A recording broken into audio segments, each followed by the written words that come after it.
চারটে রবিবার রাতে আমরা পাকিস্তানকে পরাজিত করলাম।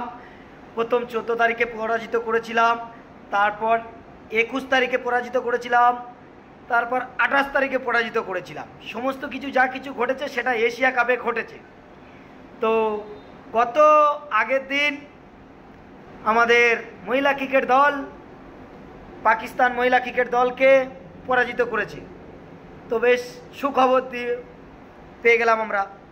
তা সত্যি সূর্যকুমার যাদবের একটা প্রতিবেদনে দেখেছিলাম, সূর্যকুমার যাদব বলেছিল একটা দল একটা প্রতিদ্বন্দ্বী তখনই তাকে বলে যখন 12টা ম্যাচ খেললে, যখন একটা টিম 5টা জেতে একটা টিম 7টা জেতে, তাকে বলা হয় প্রতিদ্বন্দ্বিতা। কিন্তু 12টা ম্যাচে একটা টিম যখন আমাদের মহিলা টিমের কাছে 12টাই ম্যাচ হারে, তাদেরকে কি করে প্রতিদ্বন্দ্বিতা বলা হয় পাকিস্তান ক্রিকেটকে? তাই ওটা প্রতিদ্বন্দ্বিতা বলা নয়, ওটা Zimbabwe India Ireland India Scotland এই ম্যাচ বলা চলে। যাই হোক, মোটামুটি খুব ভালো সুখবর দিয়েছে আমাদের সূর্যকুমার যাদব।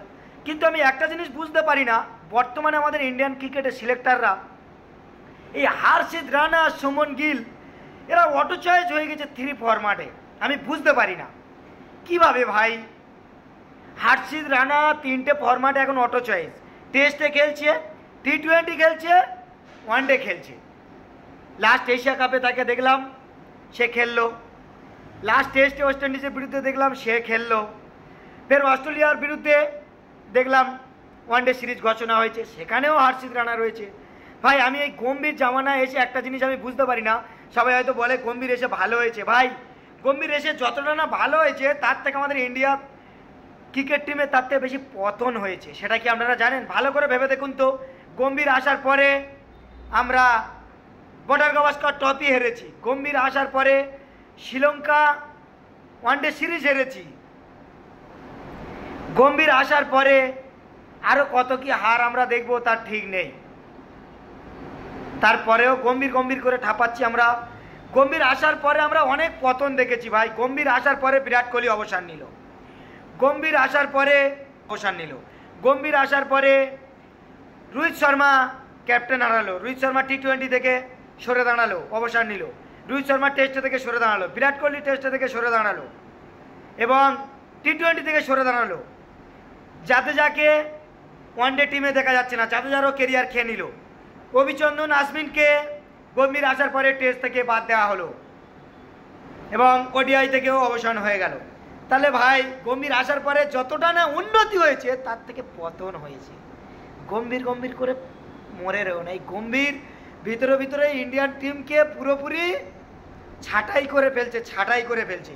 গম্ভীর আর বিরাট কোহলির বরাবর ইগো ফাইট ছিল, সেই ইগোটার ফায়দা নিচ্ছে গম্ভীর, সেটা আপনারা বুঝতে পারছেন না।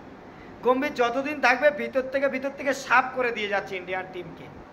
আমি বুঝতে পারি না হর্ষিত রানা কি কারণে, কোন কারণে 3 ফরম্যাটের সিলেক্টরদের চোখে, সে সিলেকশন কমিটির চোখে ও ভালো একজন প্লেয়ার হিসেবে 3 ফরম্যাটে চান্স পায়।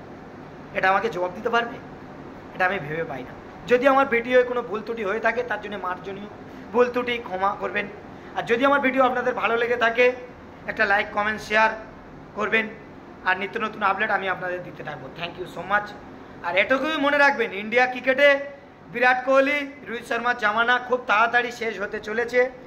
হয়তো বুঝতে পারছি না তাদের পারফরমেন্স যদি এই অস্ট্রেলিয়া সিরিজে খারাপ হয়ে থাকে, হয়তো আমরা আর ODI বিশ্বকাপে 2027 আমরা দেখতে পাবো না।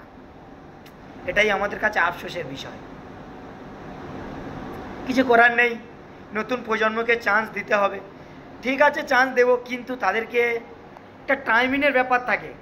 এখন কি এত তাড়াতাড়ি টাইমটা চলে গেল রোহিত শর্মার, বিরাট কোহলির? এইটা আমি ভেবে পাচ্ছি না। এটাই বলার ছিল। থ্যাংক ইউ সো মাচ বন্ধুরা। ভালো লাগলে ভিডিওটা শেয়ার করবেন।